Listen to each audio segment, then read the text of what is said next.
قاضی نور اللہ شوستری ہمارے ان عظیم علماء میں ہیں کہ جن کے سبب آج پورے ہندوستان میں تشیع کا چرچا ہے اور تشیع باقی ہے۔ قاضی نور اللہ شوستری علیہ الرحمہ کی ولادت ساؤتھ ایران میں شوستر نام کے ایک چھوٹے سے قصبے میں ہوئی تھی۔ ان کا تعلق سعادت مرشی سے تھا۔ نسلی اعتبار سے آپ چوتھے امام حضرت علی بن الحسین علیہ السلام کی نسل سے زیدی سید تھے۔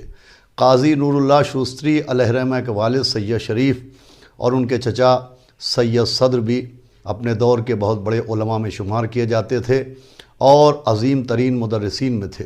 چنانچہ گھر میں علمی ماحول تھا۔ اسی علمی ماحول کے سبب مشہد مقدس میں قاضی نور اللہ شوستری نے علوم اہل بیت علیہم السلام کو حاصل کیا۔ 9 برس کے سن ہی میں آپ نے انبیاء کرام کی بعثت کے اوپر ایک لاجواب جواب عنایت فرمایا۔ بہت سے افراد یہ عقیدہ و نظریہ رکھتے تھے کہ انبیاء کرام بعثت سے پہلے معصوم نہیں ہوتے تھے۔ قاضی نور اللہ شوستری نے انبیاء کرام کی عصمت قبل بعثت پر ایک لاجواب ثبوت مہیا فرمایا جو کتابوں میں موجود ہے۔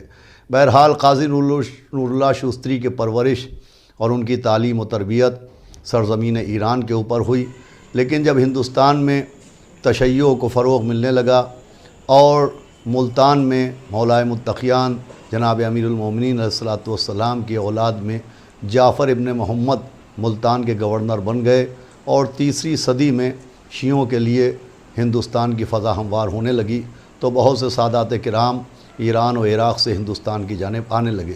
چنانچہ قاضی نور اللہ شوستری بھی ہندوستان تشریف لائے۔ آپ کے تشریف لانے سے قبل ہمایوں ایران سے واپس آ چکا تھا اور خانہ خانہ بیرم خاں خانہ خانہ کی ذہانت اور مرکزی شخصیت نے بھی شیعوں کو ترویج و تبلیغ کے لیے آمادہ کیا۔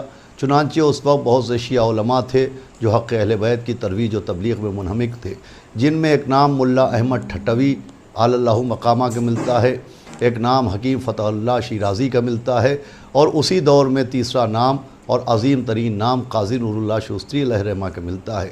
احمد ٹھٹوی چونکہ سابق اہل سنت تھے اور جب انہوں نے مذہب تشیع اختیار کیا تو انہوں نے ببانگ دوحل تشیع کا پرچار کیا، جس کے سبب عداوتاً ان کو قتل کر دیا گیا۔ لیکن فتح اللہ شیرازی اور قاضی نور اللہ شوستری کے اوپر ہاتھ ڈالنا آسان نہیں تھا، یوں بھی کہ اکبر کے دور میں مذہبی آزادی تھی اور مذہبی آزادی کی وجہ سے قاضی نور اللہ شوستری کو لاہور کا قاضی القضات بنایا گیا۔ لیکن اتنے بڑے عہدے کے اوپر پہنچنے کے باوجود قاضی صاحب نے مذہب حقہ کی ترویج و تبلیغ کے لیے ایک شرط رکھی تھی۔ وہ شرط یہ تھی کہ جو میں فیصلے کروں گا اس میں مذاہب اربعہ کے کسی ایک مذہب کا پابند نہیں رہوں گا۔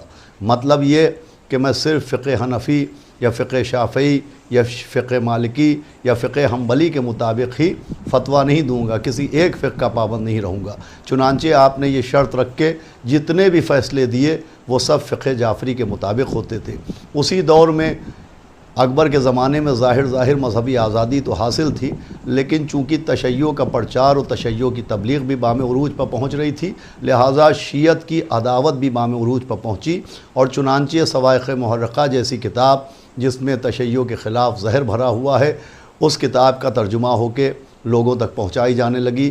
اس کے علاوہ روز بہان کی کتاب ابطال باطل روز بہان کی وہ کتاب ہے کہ جس کے ذریعے شیعوں کے خلاف عداوت کو فروغ دیا جانے لگا اور شیعہ عقائد کو کمزور کرنے کی کوشش کی جانے لگی۔ اس کے ساتھ ایک نام علامہ سرہندی کا بھی ملتا ہے جو شیعوں کی عداوت میں بہت پیش نظر آتے تھے اور ان کے گروہ نے بھی شیعوں کے لیے بڑی مشکلات پیدا کیں۔ یہی سبب تھا کہ تشیع کی عداوت بام عروج کے اوپر پہنچ رہی تھی۔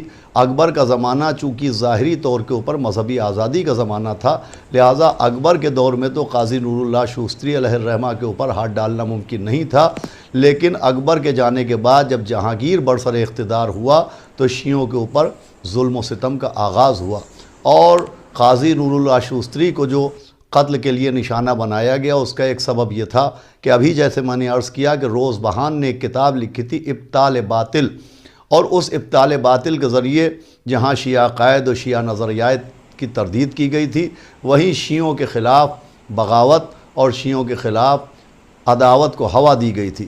تو ایسے ماحول میں قاضی نور اللہ شوستری نے ایک کتاب تحریر کی، یوں تو ان کی بہت سی کتابیں ہیں، انہوں نے صواعق محرقہ کا بھی جواب دیا ہے، لیکن احقاق الحق نام کی کتاب لکھی جس میں ابطال باطل کے ایک ایک اعتراض کا جواب موجود تھا۔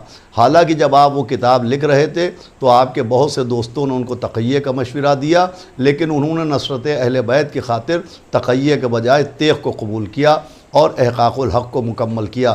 ادھر احقاق الحق کا مکمل ہونا تھا، ادھر دشمنان اہل بیت میں کھلبلی پیدا ہوئی اور قاضی نور اللہ شوستری کے قتل کا دباؤ دیا جانے لگا۔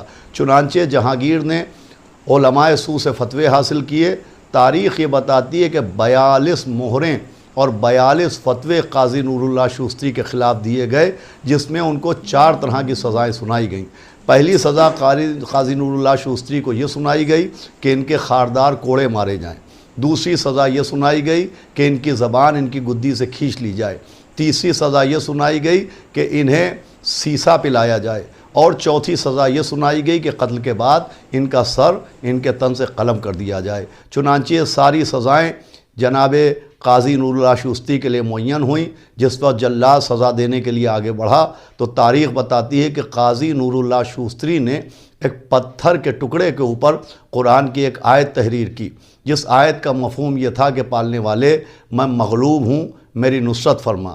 یہ آیت لکھنے کے بعد قاضی نور اللہ شوستری نے اس کنکری کو آسمان کی جانب روانہ کیا، اور پھر جب وہ کنکری واپس زمین کے اوپر آئی تو اس کے اوپر قرآن کی ایک اور آیت تحریر تھی جس کا مفہوم یہ تھا کہ میرے بندے تو میرا بندہ ہے، اس مصیبت کے اوپر صبر کر۔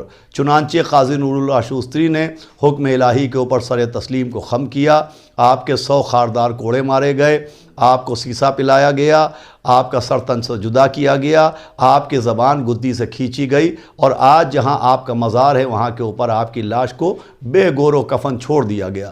ظاہر سی بات ہے کہ ایسے ماحول میں جہاں ایک قاضی القضات، ایک چیف جسٹس، ایک اتنے بڑے شیعہ عالم دین کو ایسی بے دردی سے قتل کر دیا جائے، وہاں کس کی ہمت تھی جو ان کا جنازہ اٹھانے کے لیے آگے آئے؟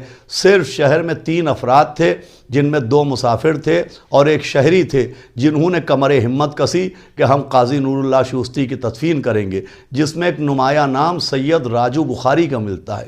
یہ سید راجو بخاری 8ویں امام حضرت علی النقی علیہ السلام کی اولاد میں نقوی سید تھے، جنہوں نے ارادہ کیا کہ میں ان کی تدفین میں شریک ہوں گا، ان کی تدفین کروں گا۔ ایک روایت اور بھی ہے کہ گوالیر شہر میں ایک ایرانی تاجر رہتے تھے۔